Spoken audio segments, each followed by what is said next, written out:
Oh, hey guys. All right, hey, this is lecture 2 for the bureaucracy. Lecture notes 4 and 5, all right, the last lecture for the bureaucracy. And then we play Jeopardy on the 18th. And then we, let's see, we test on, what is it,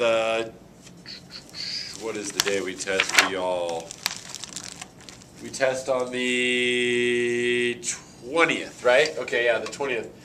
Thursday the 20th, all right? So, let's look at the bureaucracy. Now, today, it should be some stuff that's a bit of a review for you, right? As we're starting to see checks and balances. So, we've kind of talked about who is the bureaucracy, how much they've grown, how do you influence their behavior a little bit, the structure and outline, the different types, right? The IRCs, the agencies, the cabinet, the corporations. Now we're looking at how does the president, Congress, interest groups, and the media control the bureaucracy, all right? And so if you think about this, look at the president has as far as controlling the bureaucracy. He can appoint the top 10%. He can fire the top 10%, except for, remember, IRC commissioners, all right, for certain reasons. He can propose the reorganization of the executive branch, and he can propose the agency's budgets. So those are all kind of tremendous powers in which he can try to manipulate the bureaucracy to do things that they want, right? That the president wants. But again, there's checks on those, right? Congress has to confirm that top 10%. The president can't fire the vast majority of the bureaucrats, meaning 90% of the bureaucrats are civil servants, and so they can't be fired at will. And so, remember, the president's only got that top 10% to try to get the other 90% to do what he wants, all right? All right.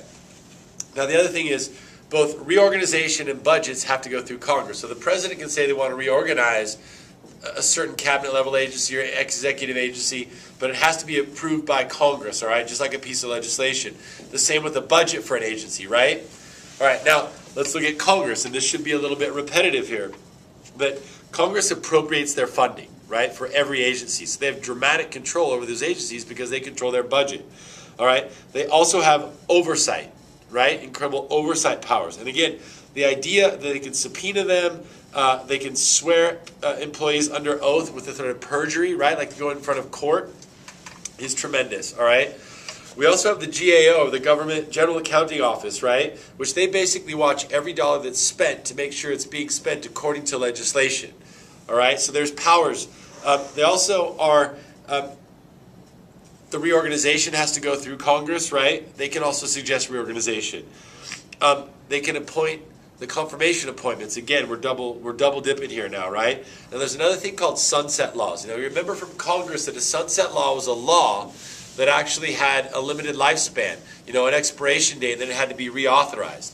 Some government agencies, like not the cabinets because they exist forever, I mean, they continue to exist, right? But some lower level agencies were created by sunset legislation, which means they were created to fix a certain problem, and then when that sun sets on that agency, they have to go to Congress and say, we should still exist, please keep us, or, you know, Congress can get rid of them, all right?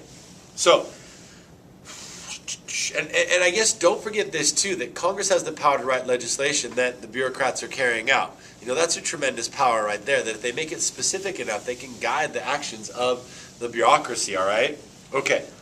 Now, the other thing here is interest group. First of all, lobbying, right?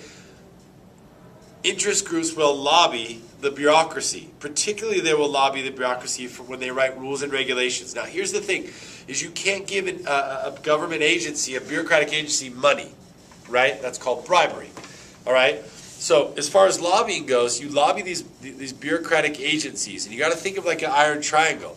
Interest groups have information that the bureaucratic agencies want. Interest groups also will help members of Congress fund that agency's budget. And so they can lobby the Congress to get a bigger budget, or lobby Congress to get a smaller budget for that agency to control this bureaucracy, right? The other thing is the revolving door. Now again, think of this. The top 10%, this is what this applies to, are going in and out the revolving door. So that can create this conflict of interest sometimes, because you'll have members working in the bureaucracy, then the top 10%, they go out the revolving door and they're working in interest groups. And then maybe they go back in the revolving door. So there's this kind of cyclical aspect to the revolving door that the people that are supposed to be regulating private industry from the federal agency may not do such a good job because in the future they'll be working for that private agency, right? That interest group represents. All right. Now again, client groups and iron triangles. These are the client groups basically, right? That some interest groups and some federal agencies are so close that they're said to be a client of the agency. And your example in your notes are dairy groups in the agriculture department, defense contractors, the guys that build tanks and planes and guns and all that kind of stuff, and the Department of Defense. They have such a tight relationship that they're called client groups, right? And that can have a huge influence. But iron triangles, now listen, iron triangles, issue networks, policy networks, and sub-governments. Those are all considered the synonymous, the same thing, all right? So remember that there's a congressional committee, the federal agency, and then the interest group. They have this mutually beneficial relationship that they all try to take care of each other. So that shows that interest group is influencing the bureaucracy. Remember, in that iron triangle, all right? And let's draw an iron triangle in class together. We'll brainstorm this thing. But the idea is everybody is benefiting. The interest group, the bureaucratic agency, and the congressional committee are all working together to get things they want. It could be information from the interest group. It could be information from the bureaucracy to the members of Congress as they write legislation. Interest groups can give members of Congress political donations, and then members of Congress can give agencies bigger budgets, right? This kind of cyclical. What can they do for each other? All right, so interest groups are powerful. I think lots of times people always focus on interest groups and interests at the congressional level, but we got to focus it at the bureaucratic level. They absolutely have relationships within and with the bureaucracy. All right, and then I think the other thing is don't forget that they lobby Congress for legislation, but they'll be lobbying the bureaucracy on how that legislation is implemented. They'll be lobbying the bureaucracy on the rules and regulations that are being written, right? Okay. Now, the media, I think you guys get this. The media as a watchdog. Everything that they do is under scrutiny. And so, therefore, the media can expose, bad activity. They can expose good activity. They can, investigate, why an agency is not addressing a problem or why they're addressing a problem. But the media as a watchdog is tremendously powerful because these members of the bureaucracy know that what they do can make it onto the TV, right, or into the newspapers, and they can be held accountable. All right? Okay. And then whistleblowers, right? We talked about Snowden and whistleblowing, or, not necessarily whistleblowing, but this idea that whistleblowers will quite often come to the media and tell that what laws are being violated or what the Constitution is being violated to the media, who then expose it, and therefore influencing the behavior of the bureaucracy, right? Okay, and then finally the courts. Now, let's think about this. The courts can always rule something that the bureaucracy does is unconstitutional, okay? But now today you bump into a couple things that we've barely heard before. All right, and these are injunctions and mandamus. The court can issue injunctions, which means stop an activity. Injunction is stopping an activity. A mandate, or mandamus, a writ of mandamus mandates that something gets done. It forces an activity. All right? So, the Supreme Court, if there's an interest group that doesn't like what the bureaucracy is doing, they can ask the courts to issue an injunction to stop that from happening. Conversely, if an interest group or anybody doesn't, thinks that the bureaucracy isn't taking action and needs to move forward, they can force the bureaucracy to take an action by issuing a writ of mandamus. All right? They're mandating that you do something. All right. Now, finally, this last page is evaluating the bureaucracy.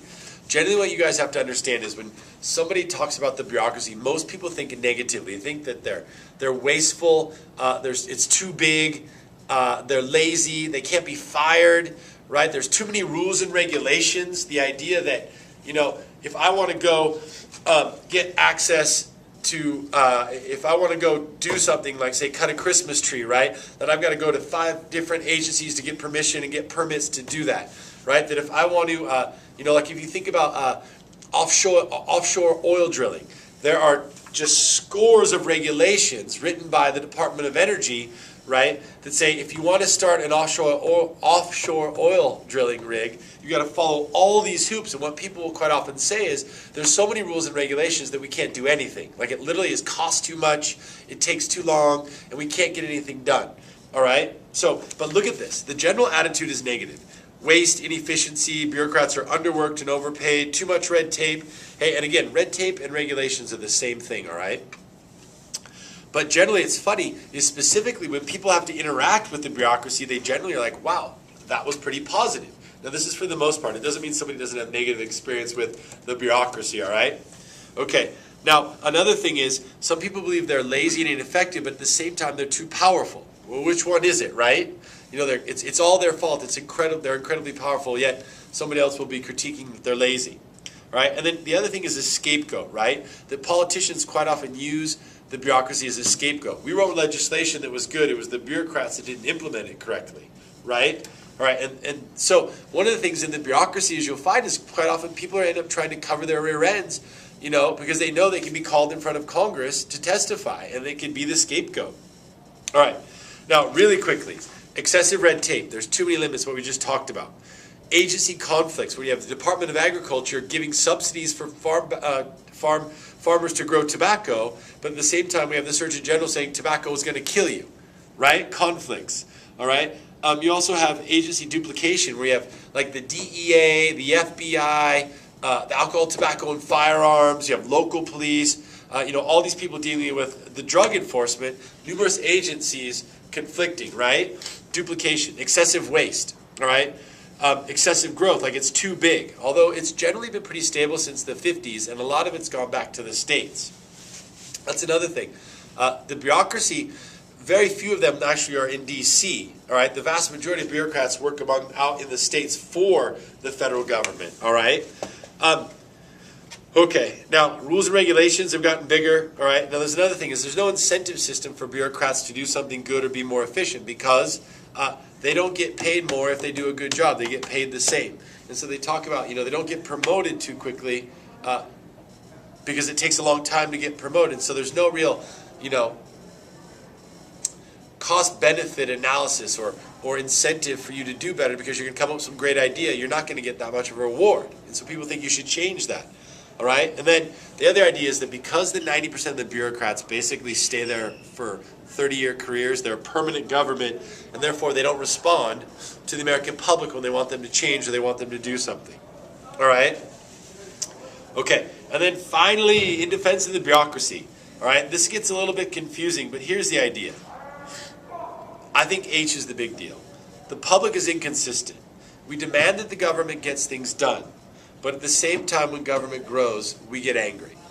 It's again another contradiction. We want things done, and we want the government to do them, but when the government gets too big and it costs money, we yell at them for that, right?